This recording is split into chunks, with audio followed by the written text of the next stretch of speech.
Hello student, hello friends. Solution गुरु tricky law channel में मैं advocate प्रतिज्ञा आप सभी का मोस्ट वेलकम करती हूँ, हार्दिक स्वागत करती हूँ। तो आज का हमारा जो टॉपिक है वो है परिवाद क्या होता है। तो व्हाट इज़ प्राइवेट कंप्लेंट। सिर्फ प्राइवेट कंप्लेंट क्या होती है, कंप्लेंट क्या होती है, तो ये इसके बारे में हम आज डिटेल में जानेंगे कि परिवाद क्या होता है। इसका प्रोविज़न कहाँ दिया गया है। तो इसका जो प्रोविज़न है CRPC 1973 में दिया गया है। तो इसमें मतलब आज का हमारा जो टॉपिक है, हमारा जो टाइटल है आज के वीडियो का, वो है परिवाद क्या होता है, इसे कौन दायर कर सकता है तथा वे कौन सी परिस्थितियां हैं जिनमें पुलिस रिपोर्ट परिवाद में परिवर्तित हो जाती है। एक विस्तृत विश्लेषण हम इसमें डिटेल में डिस्कशन करेंगे। तो जब भी कोई अपराध घटित होता है, उस अपराध से पीड़ित या व्यथित व्यक्ति के पास अपराध विधि को गतिशील करने व अपराधी को दंड दिलाने के उद्देश्य से उस अपराध के घटित होने की सूचना देने के दो विकल्प मौजूद होते हैं। फर्स्ट होता है मजिस्ट्रेट को सूचना दे, सेकंड पुलिस को सूचना दे। तो मतलब ऑफेंस की जानकारी या तो मजिस्ट्रेट को दी जाती है या पुलिस को दी जाती है। तो दो विकल्प, दो ऑप्शन रहते हैं, ठीक है। तो मजिस्ट्रेट को सूचना दी जाती है, उसे क्या कहते हैं, परिवाद कहते हैं, अर्थात कंप्लेंट कहते हैं। जो मजिस्ट्रेट को सूचना दी जाती है, जानकारी दी जाती है, इत्तला दी जाती है, उसे परिवाद कहते हैं, कंप्लेंट कहते हैं। और इसको हम परिवाद को हम दो भाग में समझेंगे। पहले भाग में जानेंगे परिवाद क्या होता है, परिवाद कब संस्थित किया जाता है, पुलिस रिपोर्ट का परिवाद समझी जाती है एवं परिवाद कौन दायर कर सकता है। परिवाद के दूसरे भाग में इसकी प्रक्रिया को जानेंगे, ठीक है। तो पहले में क्या जानेंगे कि परिवाद क्या होता है और परिवाद कब संस्थित किया जाता है, पुलिस रिपोर्ट का परिवाद समझी जाती है एवं परिवाद कौन दायर कर सकता है।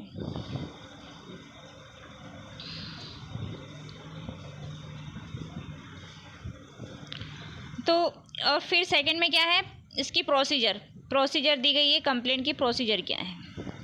तो देखते हैं। तो चलिए लेख में आगे बढ़ते हैं हम। परिवाद को इंग्लिश में कंप्लेंट कहते हैं, जिसका सामान्य अर्थ शिकायत होता है। परिवाद को उर्दू में इस्तगासा कहते हैं। जिनसे कोई उम्मीद नहीं होती, अक्सर वही कमाल करते हैं। सहमत हो तो एक लाइक ज़रूर करिए। देखिए आपको पिक्चर में दिखाई दे रहे हैं जेठालाल, ठीक है। और ये कौन है, ये वो है कपिल शर्मा शो, कपिल शर्मा है ये, ठीक है। इन दोनों ने कमाल कर दिया है, इनसे कोई कह नहीं सकता था कि ये कुछ ऐसा कमाल करेंगे। तो ऐसा ही मतलब जुडिशरी की प्रिपरेशन कर रहे हैं, जुडिशरी एस्पिरेंट्स हैं, जो भी अपनी कॉम्पिटिटिव एग्जाम्स की प्रिपरेशन कर रहे हैं, जिसने भी अपना गोल फिक्स किया हुआ है। तो लोग ये कहते हैं कि तुझसे नहीं हो पाएगा, तो तुझसे नहीं हो पाएगा ये कहते हैं लोग, लेकिन जिनसे कोई उम्मीद नहीं होती वही करके दिखाते हैं। तो ये पिक्चर से हमें यही प्रेरणा मिलती है, ठीक है। तो आप अपना कॉन्फिडेंस बनाए रखिए, होपलेस मत होइए, होप के साथ आशावादी बने रहिए और आशा के साथ, उत्साह के साथ अपनी पढ़ाई करिए। ये हमारी ऑनलाइन क्लासेस है, MP ADPO, UP APO, Jharkhand and MP district जज की प्रिपरेशन हम करवा रहे हैं। ये क्रैश कोर्स है, 4 जुलाई से ये स्टार्ट हो चुकी है क्लासेस, और जो टाइम है इसका 9 to 10 PM है। ये फ्री ऑनलाइन क्लासेस है, आप जो भी ज्वाइन करना चाहते हैं कर सकते हैं। ये व्हाट्सअप नंबर है 7223063319। आप इस पर कॉन्टेक्ट करके क्वेरी ले सकते हैं और फीस वगैरह के बारे में जो भी आपको कन्फ्यूज़न है उसकी डिटेल में आप जानकारी ले सकते हैं, ठीक है। और आप हमारा टेलीग्राम ग्रुप भी ज्वाइन कर लीजिए, वहाँ से आपको सब कुछ फ्री स्टडी मटेरियल अवेलेबल है। उसका लिंक हम डिस्क्रिप्शन में शेयर कर देंगे, आप व्हाट्सएप ग्रुप ज्वाइन करेंगे, वहाँ पर आपको शेयर कर देंगे इसका। नेक्स्ट आगे बढ़ते हैं। इसमें परिवाद को दंड प्रक्रिया संहिता 1973 की धारा 2D में परिभाषित किया गया है, जो कि इस प्रकार है। परिवाद से इस संहिता अर्थात दंड प्रक्रिया संहिता के अधीन मजिस्ट्रेट द्वारा कार्यवाही किए जाने की दृष्टि से मौखिक या लिखित रूप में कौन सा फॉर्म होता है? दो तरह से किसी भी तरह से की जा सकती है, या तो लिखित में की जाती है रिटर्न में, या ओरली की जाती है ना। या तो मौखिक या लिखित रूप में उससे किया गया अभिकथन अभिप्रेत है कि किसी व्यक्ति ने, चाहे वह ज्ञात हो या अज्ञात हो, अपराध किया है, किंतु इसके अंतर्गत पुलिस रिपोर्ट नहीं आती है। तो मतलब किसी व्यक्ति ने अपराध किया है, चाहे उसकी जानकारी हो गई हो, चाहे वो जानकारी में नहीं आया हो कि कौन से व्यक्ति ने ऑफेंस किया है ना, चाहे ज्ञात हो चाहे अज्ञात हो, और इसके अंतर्गत क्या पुलिस रिपोर्ट नहीं आती है। FIR जो करते हैं हम, पुलिस रिपोर्ट करते हैं, वो इसमें नहीं आती है। ठीक है, पुलिस रिपोर्ट नहीं आती है इसके अंतर्गत। तो आगे हम जानेंगे कि किसका परिवाद कंप्लेंट होता है और मजिस्ट्रेट से परिवाद किस चीज़ का किया जाता है, मतलब कौन से ऑफेंस का किया जाता है। संज्ञेय असंज्ञेय जो चीज़ ऑफेंस आते हैं वो हम आगे देखेंगे कि किसका प्राइवेट कंप्लेंट होता है और किसका नहीं होता है। तो ये जो है प्राइवेट कंप्लेंट भी कहते हैं इसे, प्राइवेट कंप्लेंट जो ये मजिस्ट्रेट से मतलब मजिस्ट्रेट के यहाँ की जाती है। जब मतलब पुलिस FIR दर्ज नहीं करता है तो ये प्राइवेट कंप्लेंट मजिस्ट्रेट के यहाँ की जाती है, मजिस्ट्रेट द्वारा कार्यवाही की जाने की दृष्टि से। ठीक है, नेक्स्ट है, इस परिभाषा से परिवाद के बारे में निम्न बातों का पता चलता है। परिवाद मजिस्ट्रेट से किया जाता है, पहला तो ये हो गया। सेकंड, परिवाद मजिस्ट्रेट द्वारा कार्यवाही करने के उद्देश्य से किया जाता है, सेकंड ये हो गया। थर्ड है, परिवाद मौखिक और लिखित दोनों ही प्रकार से किया जा सकता है, तो दोनों ही तरह से किया जा सकता है। फोर्थ है, परिवाद किसी अपराध के बारे में होता है। और पांचवा है, परिवाद अपराध करने वाले व्यक्ति के विरुद्ध होता है, चाहे वैसा व्यक्ति ज्ञात हो या अज्ञात हो, है ना, जिसकी जानकारी हो चुकी हो या नहीं हुई हो। और 6 नंबर का है, परिवाद में पुलिस रिपोर्ट शामिल नहीं होती है। तो ये 6 बातें इसमें आती है परिवाद में। ठीक है, फिर उसके बाद नेक्स्ट है, पुलिस रिपोर्ट परिवाद कब मानी जाती है। तो पुलिस रिपोर्ट परिवाद कब मानी जाती है, तो इसका जो आंसर है, इस संबंध में दंड प्रक्रिया संहिता 1973 की धारा 2D के स्पष्टीकरण को देख लेते हैं, जो कि इस प्रकार है।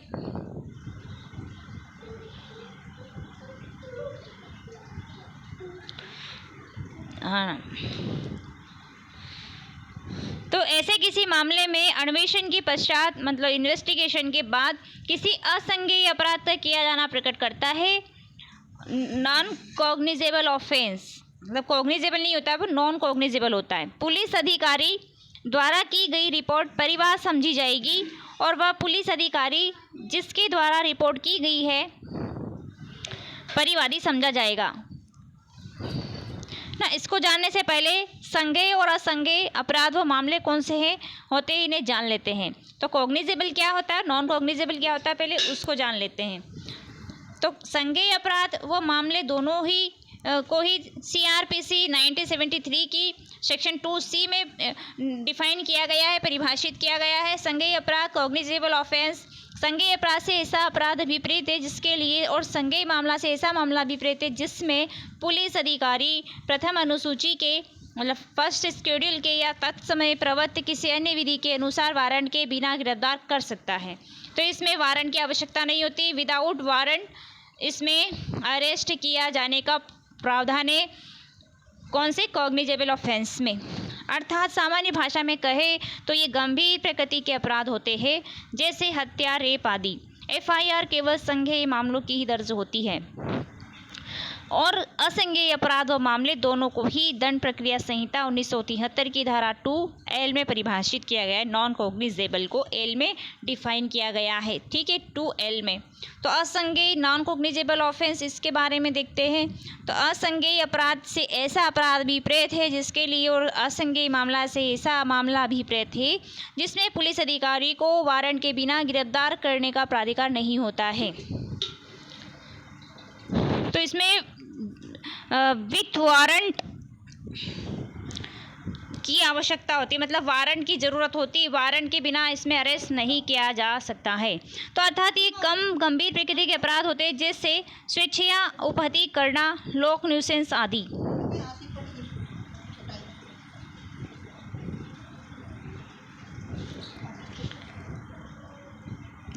तो असंज्ञेय अपराधों में सामान्यतः परिवाद दायर होता है, लेकिन जब इनकी सूचना पुलिस को दी जाती है तो वह एनसीआर अर्थात असंज्ञेय रिपोर्ट के रूप में दर्ज होती है। ठीक है, तो अब हम समझते हैं दंड प्रक्रिया संहिता की धारा 2D के स्पष्टीकरण को। तो पुलिस रिपोर्ट कब परिवाद मानी जाती है? तो कोई ऐसा मामला अर्थात संज्ञेय मामला था, पुलिस अधिकारी ने उसमें इन्वेस्टिगेशन किया और पुलिस अधिकारी ने यह पाया कि यह अपराध संज्ञेय ना होकर असंज्ञेय अपराध है, और उस पुलिस ऑफिसर ने सेक्शन 173(2) धारा 173(2) के अधीन मजिस्ट्रेट को रिपोर्ट भेज दी। जो पुलिस रिपोर्ट होती है वो 173 में होती है, तो मजिस्ट्रेट को पुलिस रिपोर्ट भेज दी, तब उसकी वह रिपोर्ट परिवाद मानी जाएगी और पुलिस अधिकारी परिवादी समझा जाएगा। अतः इस तरह पुलिस रिपोर्ट पर संशित मामले परिवाद में परिवर्तित हो जाते हैं। तो 172 में तो पुलिस डायरी है ना, जिसे पुलिस डायरी कहते हैं, और पुलिस रिपोर्ट या पुलिस रिपोर्ट उसको 173 में दी गई है। तो इस प्रकार पुलिस रिपोर्ट पर संशित मामले परिवाद में परिवर्तित हो जाते हैं। ठीक है, और जो पुलिस ऑफिसर है वो कंप्लेनेंट मतलब परिवादी समझा जाएगा।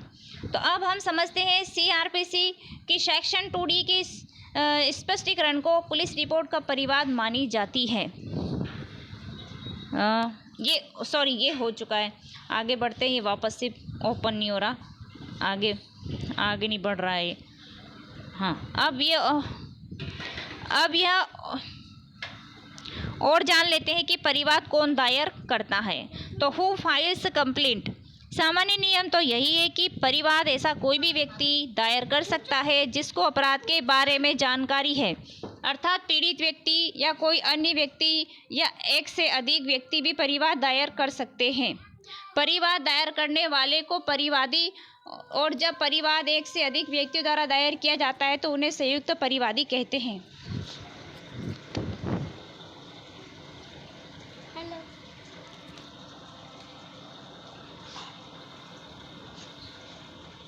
लेकिन कुछ अपराध ऐसे होते हैं जिनमें परिवाद केवल वही व्यक्ति दायर कर सकते हैं जो कि परिवाद दायर करने के लिए स्पेसिफाइड होते हैं, जैसे विवाह विरुद्ध अपराध, मानहानि का अपराध आदि। ऐसे अपराध होते हैं जो सामान्य नियम के अपवाद स्वरूप होते हैं।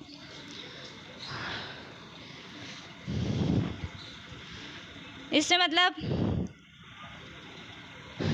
ये जो मानहानि है, विवाह के विरुद्ध अपराधी, मतलब इसमें अपवाद में आ जाएंगे, है ना, एग्जेप्शंस के रूप में। तो परिवाद के संबंध में प्रक्रिया धारा 200 से 203 में बताई गई है, सेक्शन 200 से 203 में बताई गई, जिसे हम अगले लेख में जानेंगे।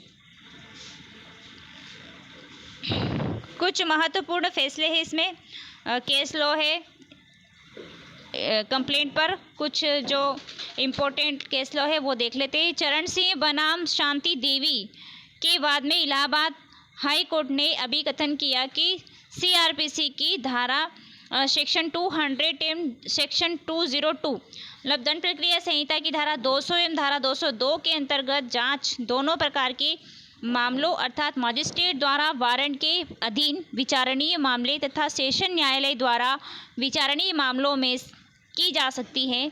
मजिस्ट्रेट यह उचित समझता है कि किसी प्रकार किसी प्रकरण सेशन को सुपुर्द करना न्याय के हित में नहीं होगा तो उसे परिवाद को खारिज करने के अधिकार शक्ति प्राप्त है।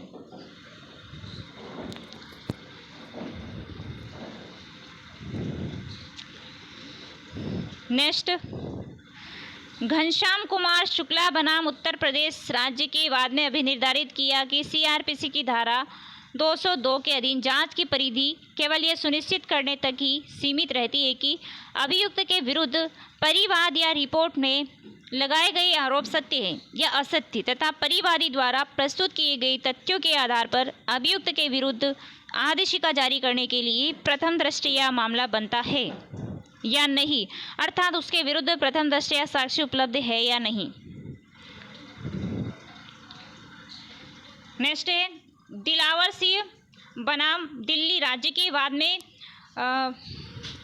आप लोगों से मेरी एक रिक्वेस्ट है, आप लोग प्लीज़ अगर वीडियो आपको अच्छा लग रहा है, हेल्पफुल लग रहा है, तो आप प्लीज़ एक लाइक ज़रूर करिए, एक लाइक ज़रूर बनता है।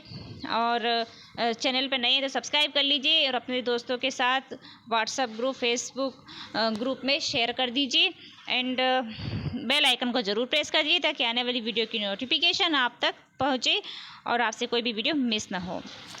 तो इसमें देखते हैं हम आगे। दिलावर सिंह बनाम दिल्ली राज्य के विवाद में पुलिस द्वारा दंड प्रक्रिया संहिता की धारा 156 तो सीआरपीसी की सेक्शन 156 एंड सेक्शन 202 के अधीन इन्वेस्टिगेशन में डिफरेंस क्लियर करते हुए अभी कथन किया गया है कि संहिता की धारा 156 के अंतर्गत पुलिस अधिकारी को संज्ञेय अपराध के अन्वेषण की शक्ति प्राप्त है, जबकि संहिता की धारा 202 मजिस्ट्रेट द्वारा अपराध का संज्ञान किए जाने के पश्चात पुलिस को इन्वेस्टिगेशन की है, जिसका प्रयोग पुलिस तभी कर सकती है यदि मजिस्ट्रेट ने इसे इस हेतु निर्देशित किया हो। स्पष्ट है कि धारा 202 पुलिस द्वारा अन्वेषण का उद्देश्य होता है कि मजिस्ट्रेट के द्वारा मामले में आगे कार्यवाही की जाए अथवा नहीं। तो आज आशा करती हूँ आप लोगों को ये आज का वीडियो अच्छा लगा होगा, हेल्पफुल लगा होगा। अगर अच्छा लगा है तो प्लीज़ एक लाइक ज़रूर करके जाइए। Thanks for watching. WhatsApp number हमारा है 7223063319। Please like, share and subscribe and comment जरूर करके बताइए आपको कैसा लगा है। ऑल स्टेट जुडिशरी एग्जाम की प्रिपरेशन हम हमारी फ्री ऑनलाइन क्लासेस में करवाते हैं। इसमें एमपी, डीपीओ, झारखंड डिस्ट्रिक्ट जज, यूपी, एपीओ की जो क्रेश कोर्स है भी वो चल रहा है। फिलहाल 4 जुलाई से स्टार्ट हो चुका है और टाइम जो है 9 to 10 PM है। अगर आप लोग जो ज्वाइन करना चाहते हैं तो व्हाट्सअप करके क्वेरी ले सकते हैं और टेलीग्राम ग्रुप आप ज्वाइन कर लीजिए, उसका लिंक डिस्क्रिप्शन में शेयर कर देते हैं।